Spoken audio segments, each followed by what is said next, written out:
ഒന്നും രണ്ടുമല്ല 5 വർഷമാണ് മിതു അവളെ പ്രണയിച്ചത്. അവൾക്ക് വേണ്ടി എല്ലാം അവൻ വാങ്ങി നൽകി. കാലിലിട്ടിരുന്ന ചെരുപ്പ് മുതൽ തലയിൽ വെക്കുന്ന സ്ലൈഡ് വരെ അവന്റെ കാശായിരുന്നു. ഒടുവിൽ ഇക്കഴിഞ്ഞ ഓഗസ്റ്റിന് അവളുടെ ബർത്ത്ഡേക്ക് അവൻ സർപ്രൈസ് ആയിട്ടൊരു ഗിഫ്റ്റ് നൽകി, ലക്ഷങ്ങൾ വിലയുള്ള ഐഫോൺ. അങ്ങനെ അവളോടുള്ള അവന്റെ സ്നേഹത്തിന് വിലപിടിപ്പുള്ള സമ്മാനങ്ങൾ അവൻ നൽകിയപ്പോൾ അവൾ എടുത്തതാകട്ടെ അവന്റെ ജീവനും.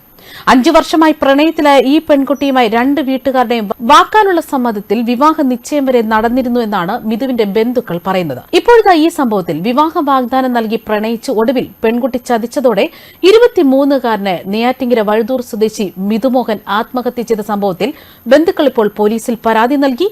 ഇക്കഴിഞ്ഞ ജനുവരി 2-നാണ് മിതുമോഹൻ വഴുതൂരിലെ സ്വന്തം വീട്ടിൽ ആത്മഹത്യ ചെയ്യുന്നത്. വഴുതൂർ സ്വദേശികളെ മോഹനകുമാരൻ നായരുടെയും സിന്ധുവിന്റെയും മകനാണ് മിതുമോഹൻ. മാത്രമല്ല എല്ലാവരുടെയും പ്രിയങ്കരനാണ്, സ്പോർട്സ് താരമാണ്.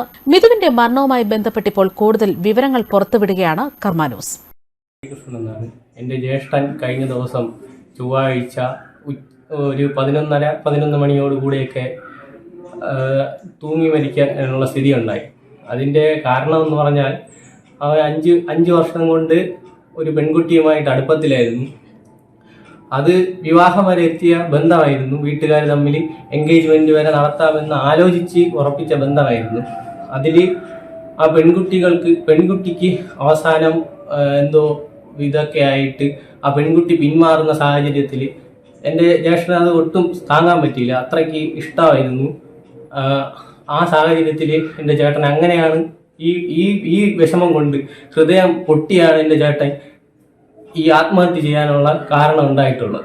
അവൾ വാങ്ങിച്ചു കൊടുത്ത ഒരു മുട്ടായി കവർ പോലും അവൾ ആദ്യം വാങ്ങിച്ചു കൊടുത്ത എലൈറ്റിന്റെ മുട്ടായി കവർ വരെ അവൻ സൂക്ഷിച്ചു വെച്ചിരിക്കുന്ന സാഹചര്യമുണ്ട്. അത്രയ്ക്ക് അഗാധമായിട്ട് അവൻ പ്രണയിച്ച സമയത്തും ഈ പെൺകുട്ടി അവനിൽ നിന്ന് HP-യുടെ 40,000 രൂപയിലെ ലാപ്ടോപ്പ്, ഐഫോൺ, EMI അടച്ച ഫസ്റ്റ് പേയ്മെന്റ് അവൻ അടച്ചിട്ട് ബാക്കി പൈസ EMI ആയിട്ട് അവൾ അടച്ചു കൊടുക്കാന്ന് പറഞ്ഞിട്ട് അവന്റെ കയ്യിൽ നിന്ന് ഐഫോൺ വാങ്ങിച്ചിട്ടുണ്ടായിരുന്നു. എല്ലാ ദിവസവും 800 രൂപയ്ക്ക് GT പോളോയിൽ അവന്റെ വണ്ടിക്ക് 10 കിലോമീറ്റർ മൈലേജ് ഉള്ളൂ. 800 രൂപയ്ക്ക് എന്നും പെട്രോൾ അടിച്ച് അവളെ കോളേജിൽ കാര്യവട്ടം കോളേജിൽ PGക്ക് ക്ലാസ്സിന് കൊണ്ട് ചേർക്കുകയും എന്നിട്ട് വിളിച്ചോണ്ട് വരികയും ചെയ്യും. അതുപോലെ പൈസയായിട്ടായാലും ആ ചേച്ചിയുടെ ഗാദു എന്ന് പറയുന്ന പെൺകുട്ടിയുടെ ചേച്ചിയുടെ കൊച്ചിന്റെ ബർത്ത്ഡേ ആഘോഷം വരെ നടത്തി കൊടുത്തത് എൻ്റെ ചേട്ടനായിരുന്നു. എന്നിട്ട് അവസാന നിമിഷം അവക്ക് വേറൊരു അഫെയർ എന്തോ വന്നപ്പോഴായിരിക്കണം എൻ്റെ ചേട്ടനെ വേണ്ട എന്ന് പറഞ്ഞിട്ട് എൻ്റെ ചേട്ടനെ മനസ്സിനെ വിഷമിപ്പിച്ചുകൊണ്ട് അവനെ എനിക്കിനി വേണ്ട 2 വർഷം ഞാൻ നിന്റെ പുറകെ നടന്നു, ഇനി 3 വർഷം നമ്മൾ ഒരുമിച്ചു, ഇനി 3 വർഷം നീ നോക്കിക്കോ, ഇനി എനിക്ക് പറ്റൂല, ഇനി എനിക്ക് വേണ്ട. അവനിൽ നിന്നെന്തോ മറ്റെന്തോ ആവശ്യങ്ങൾക്ക് വന്നിട്ട് പോയത് വിഷമം താങ്ങാതെയാണ് എൻ്റെ ചേട്ടൻ മരിക്കുന്ന സാഹചര്യം ഉണ്ടായിട്ടുള്ളത്. HP-യുടെ ലാപ്ടോപ്പ് അത് ചേട്ടൻ ആദ്യം വാങ്ങിച്ച സമയത്ത് അത് ചേട്ടൻ്റെ കയ്യിൽ നിന്ന് എനിക്ക് 1-2 ദിവസത്തേക്ക് തരുമോ എന്ന് ചോദിച്ച് വാങ്ങിച്ചതാണ്. 40,000 രൂപയുടെ ലാപ്ടോപ്പാണ്. പിന്നെ ഒരു ഐഫോൺ വാങ്ങിച്ചിട്ടുണ്ട്. പിന്നെ ഫെൻസിങ് കിറ്റ്, 3000 രൂപയുടെ ഷൂ ഉൾപ്പെടുന്ന ഫെൻസിങ് കിറ്റ്, ഈ സ്പോർട്സിന് വേണ്ടിയിട്ടുള്ള. ഈ ചേച്ചിയെ എൻ്റെ ചേട്ടനാണ് ഫെൻസിങ് പഠിപ്പിക്കുന്നത്, സ്പോർട്സിലോട്ട് കൊണ്ട് ചേർക്കുന്നത് VTMNS കോളേജിൽ. ആ കുട്ടി BAക്ക് പഠിച്ച സമയത്ത് ഫെൻസിങ്ങിന് കൊണ്ട് ചേർക്കുന്നത്, സ്പോർട്സിലായാലും എല്ലാത്തിലായാലും ചേട്ടനായിരുന്നു കൊണ്ട് ചേർക്കുന്നത്. അപ്പോൾ ആ സമയത്ത് ആ ചേച്ചിക്ക് വേണ്ട ആവശ്യപ്പെട്ട സാധനങ്ങളെല്ലാം എൻ്റെ ചേട്ടനാണ് വാങ്ങിച്ചു കൊടുത്തുകൊണ്ടിരുന്നത്.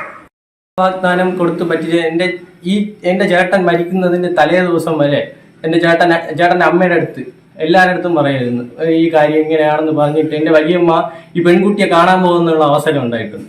ആ സമയത്ത് ഈ പെൺകുട്ടി അമ്മയുടെ അടുത്ത് പറഞ്ഞ വാക്കാണ്, അവൻ മരിക്കുമെന്ന് പറയണല്ലോ, മരിച്ചില്ലല്ലോ, മരിച്ചിട്ട് നമുക്ക് നോക്കാം എന്നാണ് ഈ പെൺകുട്ടി.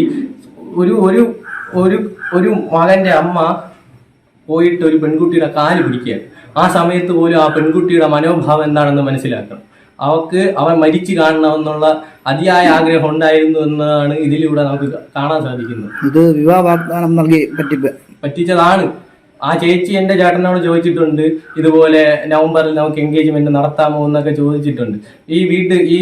അവൻ താമസിച്ച ഈ വീട് വച്ചിട്ട് 1.5 വർഷം ആവണേ ഉള്ളൂ.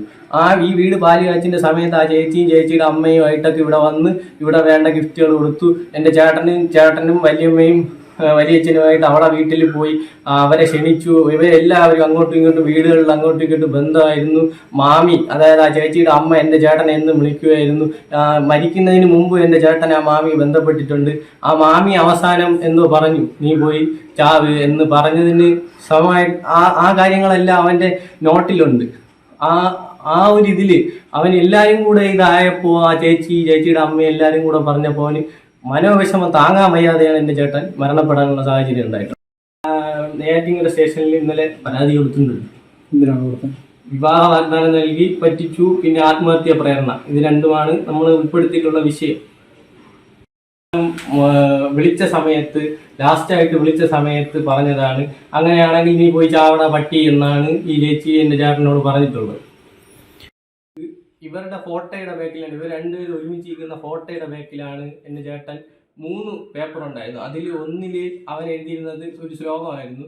അത് എന്താണെന്ന് നമുക്ക് ആദ്യം മനസ്സിലായാലും നമ്മൾ പിന്നെ അത് നോക്കിയിട്ട് അതിൻ്റെ അർത്ഥം കിട്ടിയിട്ടില്ല. പിന്നെ ഒരു പേപ്പർ എന്ന് പറഞ്ഞാൽ വീട്ടിലുള്ളവർക്കായിട്ട് അച്ഛനും അമ്മയ്ക്കും അനുജത്തിക്കും ഗാതുവിനും വേണ്ടിയിട്ടായിട്ട് എഴുതിയിട്ടുള്ളതായിരുന്നു. അതിൽ അച്ഛനും അമ്മയ്ക്കുമാണ് മെയിനായിട്ട് എഴുതിയിട്ടുള്ളത്. പിന്നെ ഒരു പേപ്പർ എന്ന് പറഞ്ഞാൽ ഗാതുവിന് വേണ്ടിയിട്ട് എഴുതിയതാണ് ഈ ഫോട്ടോയുടെ പുറകിൽ. അത് ഈ അക്ഷരങ്ങൾ അവൻ്റെ കണ്ണുനീര് വീണിട്ട് മാഞ്ഞിട്ടുള്ളതാണ്. എന്താണ് നിയമ പോരാട്ടം? എങ്ങനെയാണ് നിങ്ങൾക്ക് എന്താണ് ഇതിൽ നിയമ പോരാട്ടം? എൻ്റെ ചേട്ടന് വേണ്ട നീതി. ഇപ്പോൾ ഒരു പെൺകുട്ടിയാണ് ഈ സാഹചര്യത്തിൽ ഇത് ചെയ്തിരുന്നതെങ്കിൽ എൻ്റെ ചേട്ടൻ ഇപ്പോൾ റിമാൻഡിലാവാനുള്ള സമയം അതിക്രമിച്ചു കഴിഞ്ഞിരിക്കുകയാണ്. പക്ഷേ ഒരു ആൺകുട്ടി ആയതുകൊണ്ടായിരിക്കണം ഇത്രയും നിയമ നടപടികൾ ഇത്രയും സ്വീകരിക്കാനുള്ള സമയം വൈകുന്നതാണ് എനിക്ക് തോന്നുന്നത്. നമുക്ക് നിയമത്തിൽ വിശ്വാസമുണ്ട്. പരമോന്നത നീതിപീഠത്തിന് എല്ലാവരും സമതുല്യരാണെന്നുള്ള വിശ്വാസത്തോടെയാണ് നമ്മൾ നിയമത്തിനെ സമീപിച്ചുകൊണ്ടിരിക്കുന്നത്. എന്താണ് ഈ സംഭവം? മകൻ്റെ മരണവുമായിട്ട് ബന്ധപ്പെട്ട് എന്താണ് പറയാനുള്ളത്? എൻ്റെ മോൻ കുറച്ച് ദിവസം കൊണ്ട് ഒന്നും കഴിക്കാതിരിക്കുകയും അവൻ ആരോടും ഒന്നും സംസാരിക്കാതിരിക്കുകയും. അപ്പം ഞാൻ ചോദിച്ചപ്പോഴാണ് എൻ്റെ മോൻ പറഞ്ഞു, അമ്മ ഞാൻ ഇങ്ങനെ അവൾ എന്നെ ഇങ്ങോട്ട് വിളിക്കുന്നില്ല. അപ്പോൾ ഞാൻ ചോദിച്ചു, മക്കളെ എന്തുകൊണ്ട് വിളിക്കാത്തതെന്ന് ചോദിച്ചപ്പോൾ പറയും, എന്താണെന്ന് എനിക്കറിയില്ല. അവൾ കർണാടകയിൽ കളിക്കാൻ പോയതിന് ശേഷം ഞാൻ കർണാടകയിൽ വെച്ച് അവൾ പോയതുകൊണ്ട് വിളിച്ചപ്പോഴൊന്നും സംസാരിക്കുന്നില്ല, എടുക്കുന്നില്ല, ഫോൺ ബ്ലോക്ക് ചെയ്ത് വെച്ചിരിക്കുന്നു. അപ്പോൾ അപ്പം അവൾ വരട്ടെ, അപ്പം നമുക്കതിനെക്കുറിച്ച് നമുക്കൊന്ന് സംസാരിക്കാനെന്ന് പറഞ്ഞു. ഞാനങ്ങനെ അവളെ വീട്ടിൽ പോയി. അവൾ കർണാടകയിൽ തലേദിവസം പിറ്റേ ദിവസമാണ് ഞാൻ പോയപ്പം അവൾ അവിടെ കൂളായിട്ട് ഒരു ദുഃഖം എന്നുള്ള ഒരു രീതിയിൽ എൻ്റെ മോൻ അതുകൊണ്ട് ഒന്നും കഴിക്കാതെയും ആരുടെയും ഒന്നും സംസാരിക്കാതെ ഇരിക്കുന്നതും പഠിക്കാനും പോകുന്നില്ല. അപ്പം ഞാൻ അവളോട് ചോദിച്ചു, എന്ത് പറ്റി നിങ്ങളിങ്ങനെ അവൻ്റെ ഫോണിന് ബ്ലോക്ക് ചെയ്ത് വെച്ചിരിക്കണമെന്ന് പറഞ്ഞു.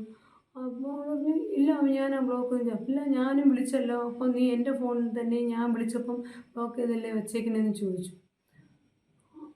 അവൾക്ക് പറയാൻ ഒരു കാരണമില്ല, എനിക്കിപ്പം വേണ്ട, നിങ്ങൾ കല്യാണം കഴിക്കണമെന്നും പറഞ്ഞുകൊണ്ട് ഒരു 5 വർഷം വരെ നിങ്ങൾ പ്രേമമായിരുന്നില്ലേ, നിന്നെ എല്ലായിടത്തും കൊണ്ടുപോവുകയും നിനക്ക് എല്ലാ സാധനങ്ങളും വാങ്ങിത്തരികയും എല്ലാം ചെയ്തിരുന്നില്ലേ, പിന്നെ നീ പെട്ടെന്ന് ഇങ്ങനെ മാറുന്ന എന്തുകൊണ്ടെന്ന് ചോദിച്ചപ്പോൾ അതിനുള്ള ഒരു മറുപടിയും അവൾക്ക് പറയാനില്ല. അവൾ പറഞ്ഞു, ഞാൻ വിളിക്കാം, എനിക്ക് കുഴപ്പമൊന്നുമില്ല. ഇങ്ങനെയൊക്കെയുള്ള ഒരു നിസ്സാരമായിട്ടാണ് എന്നോട് പറഞ്ഞു തള്ളിയത്. എന്നിട്ട് ഞാൻ പറഞ്ഞു, എൻ്റെ മോൻ ഭയങ്കര ദുഃഖത്തിലാണ് ഇരിക്കുന്നത്, നീ ഒന്ന് വിളിച്ച് ഒരു 5 മിനിറ്റ് സംസാരിക്കുന്ന പറഞ്ഞുകൊണ്ട് അവളോടൊക്കെയാണ് ഞാൻ അപേക്ഷിച്ചു. പക്ഷേ എന്നിട്ടും ഞാൻ വീട്ടിൽ വന്നിട്ട് മോനോട് ചോദിച്ചു, മക്കളെ വിളിച്ച അവൾ ഇല്ല വിളിച്ചില്ല അമ്മ എന്നാണ് അവൻ എന്നോട് പറഞ്ഞത്. പിന്നെയും കുറച്ച് ദിവസം കഴിഞ്ഞ് വീണ്ടും അവൻ ഒന്നും കഴിക്കാതിരിക്കുന്നത് വീണ്ടും അവളെ വീട്ടിൽ പോയി. അവളെ വീട്ടിൽ പോയപ്പോൾ അവൾ വീണ്ടും ഇത് തന്നെ, അവൾ വിളിക്കാം എന്ന് പറയണമല്ലാതെ അവൾ ഇരിക്കുന്നത് എന്ത് സംഭവിക്കണമെന്ന് അറിഞ്ഞുകൂടാ എന്ന് പറഞ്ഞപ്പോൾ അവൾ നിസ്സാരമായിട്ട് പറയുന്നു, അവൻ ചാവണയും ചത്തോട്ടെ എന്നുള്ള ഒരു രീതിയിലാണ് അവളെ ഒരു പെരുമാറ്റം കണ്ടത്. അവളെ അമ്മയും പിന്നെ നിങ്ങൾ എവിടെ പോകുന്നു, എന്ത് ചെയ്യണമെന്ന് എനിക്കറിയാമോ എന്നുള്ള ഒരുമാതിരി അവളെ അമ്മയും വൃത്തികെട്ട രീതിയിലാണ് അവൾ സംസാരിക്കുന്നത്. അപ്പം ഞാൻ അവളെ അമ്മയോട് ചോദിച്ചു, ഇങ്ങനെയാണോ മക്കളെ ഇത്രയും രീതിയിലാണോ വളർത്തേണ്ടത് എന്ന് ഞാൻ അവളെ അമ്മ ദയനീയമായി കരയണം, ഇങ്ങനെയും മക്കളുണ്ടോ എന്ന്. അവൾ എന്താവശ്യം ഉണ്ടെങ്കിലും എൻ്റെ മോനെയാണ് വിളിക്കുന്നത്, പോവാനും എവിടെയെങ്കിലുമൊക്കെ പോവാനും എല്ലാത്തിനുമൊക്കെ. പിന്നെ അവിടെ കോളേജിൽ പോകുമ്പം അവളെ വിളിച്ചുകൊണ്ട് വരികയും കാറെടുക്കുകയും കൊണ്ടുവരികയും എല്ലാം ചെയ്യുമായിരുന്നു. അവൾക്ക് എന്താവശ്യം ഉണ്ടെങ്കിലും അവനാണ് ചെയ്തു കൊടുക്കുന്നത്. കളിക്കാൻ വരെ കിറ്റ് 25,000 കിറ്റ്, ഫോണ്, ലാപ്ടോപ്പ് ഇതെല്ലാം വാങ്ങിച്ചു കൊടുത്ത് അവളെ നല്ല രീതിയിലാക്കണമെന്ന് ഭയങ്കര എൻ്റെ മോന് നല്ല ആഗ്രഹമായിരുന്നു, പഠിക്കുന്നവളല്ലേ എന്ന്. പക്ഷേ എൻ്റെ മോനെ ചതിച്ച്. എൻ്റെ മോൻ മരിക്കാൻ കാരണം അവൾ ഒരുത്തി കാരണമാണ്. അതുകൊണ്ട് അവൾക്ക് എന്തെങ്കിലും ശിക്ഷ കിട്ടണമെങ്കിൽ കൊടുക്കണം. മരിക്കാൻ ലാസ്റ്റ് അവൾ 2 മിനിറ്റ് എന്തോ സംസാരിച്ചു. അത് കാരണമാണ് അവൻ മരിക്കാൻ കാരണം. അല്ലാതെ അത്രയും നേരം അവൻ കൂളായിട്ട് സംസാരിച്ചുകൊണ്ടിരുന്നതാണ്. മിക്കവാറും അവൾ പോയി മരിക്കാൻ തന്നെ പറയാം, അങ്ങനത്തെ കരകൾ. പക്ഷെ അവൾക്ക് വേണ്ടിയാണ് എൻ്റെ മോൻ ജീവിച്ചത് വരെ. അത്രയ്ക്ക് ഞാൻ ചോദിക്കുകയും ചെയ്തു. ഞാൻ അവളോട് പറഞ്ഞു, നിനക്ക് വേണ്ടിയാണ്, എന്നെ പോലും അവൻ മറന്നാണ്, നിൻ്റെ കൂടെയാണ് ഇത്രയും വലിയ സ്നേഹം. അപ്പം നിനക്ക് അവനോട് 5 മിനിറ്റ് നീ സംസാരിക്കുക, എൻ്റെ പിള്ളേരെ മൈൻഡൊന്ന് മാറി കിട്ടട്ടെ എന്ന് ഞാൻ അവളോട് തൊഴുത് പറഞ്ഞു. പക്ഷെ അവളത് കേട്ടില്ല. അവിടെ ലാസ്റ്റ് അവൾ 2 മിനിറ്റ് എന്തോ സംസാരിച്ചു. അത് കാരണമാണ് അവൻ മരിക്കാൻ കാരണം. അല്ലാതെ അത്രയും നേരം അവൻ കൂളായിട്ട് സംസാരിച്ചുകൊണ്ടിരുന്നതാണ്. മിക്കവാറും അവൾ പോയി മരിക്കാൻ തന്നെ പറയാം, അങ്ങനത്തെ കരകൾ. പക്ഷെ അവൾക്ക് വേണ്ടിയാണ് എൻ്റെ മോൻ ജീവിച്ചത് വരെ. അത്രയ്ക്ക് ഞാൻ ചോദിക്കുകയും ചെയ്തു. ഞാൻ അവളോട് പറഞ്ഞു, നിനക്ക് വേണ്ടിയാണ്, എന്നെ പോലും അവൻ മറന്നാണ്, നിൻ്റെ കൂടെയാണ് ഇത്രയും വലിയ സ്നേഹം. അപ്പം നിനക്ക് അവനോട് 5 മിനിറ്റ് നീ സംസാരിക്കുക, എൻ്റെ പിള്ളേരെ മൈൻഡൊന്ന് മാറി കിട്ടട്ടെ എന്ന് ഞാൻ അവളോട് തൊഴുത് പറഞ്ഞു. പക്ഷെ അവളത് കേട്ടില്ല. അവിടെ ലാസ്റ്റ് അവൾ 2 മിനിറ്റ് എന്തോ സംസാരിച്ചു. അത് കാരണമാണ് അവൻ മരിക്കാൻ കാരണം. അല്ലാതെ അത്രയും നേരം അവൻ കൂളായിട്ട് സംസാരിച്ചുകൊണ്ടിരുന്നതാണ്.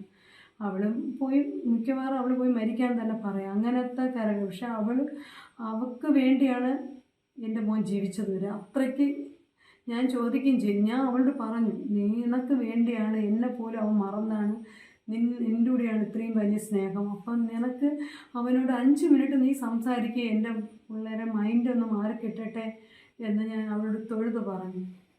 പക്ഷെ അവളത് കേട്ടില്ല.